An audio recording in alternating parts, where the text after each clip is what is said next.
Good morning. Today we're going to read all of Joshua 22. It's a long chapter, but it's an interesting story. So go ahead and read all of Joshua 22.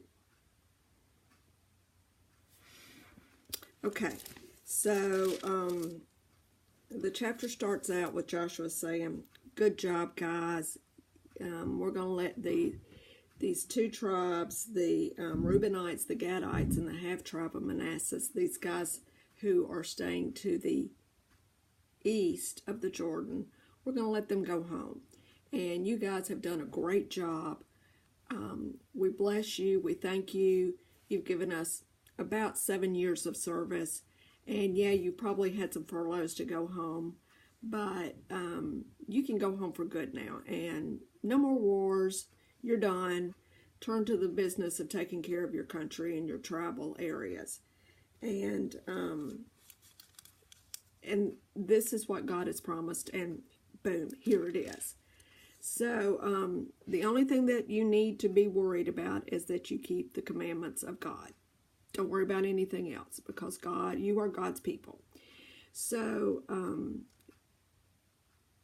they went away, and not sure exactly where, but probably just on the eastern side of the Jordan, they built an altar.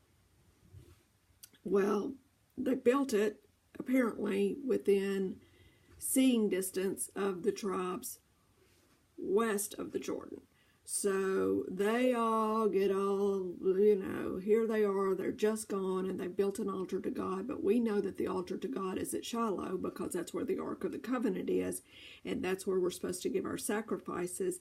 And these guys are, and so they go tell on them, and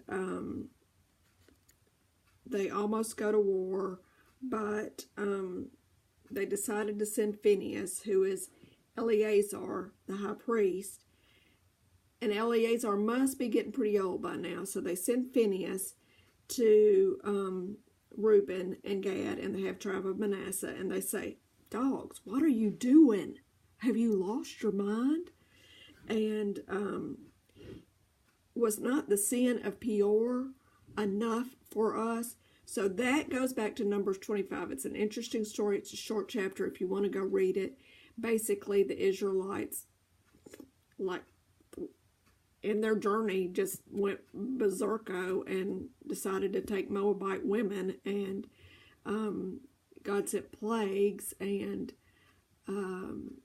40,000 people were killed because of their sin, their defiant sin, and Phineas had an important role in that, and so he's like, "Man, this is crazy. What are you trying to do?" So then the Reubenites, the Gadites, and the half-tribe of Manasseh said, wait, you're blowing this all out of proportion. We did not build this altar to make sacrifices. We are not crazy. We know that we can only make sacrifices of any kind in Shiloh, where the Ark of the Covenant is and where the altar of the Lord is. This is just a symbol that says, you know what, these people on this side of the river are just as much Israelites as the ones on the west side of the river. So we did it as a sign for you guys not to forget us, not to come back and say later, "Oh, you're not really Israelites, you don't get any blessings." So, then Phineas and the leaders that had come said, "Oh, okay, that sounds good to us." And so they went back and they told the Israelites on the west side what had happened, and they were all grateful and thought it was a happy ending to a story that could have gone not so happy. And there was no more talk about war, and they named this a witness between us that the Lord is God. So even though people might do things that you think are strange, You need to understand their motive before you start judging them. They may have the best motive in the world.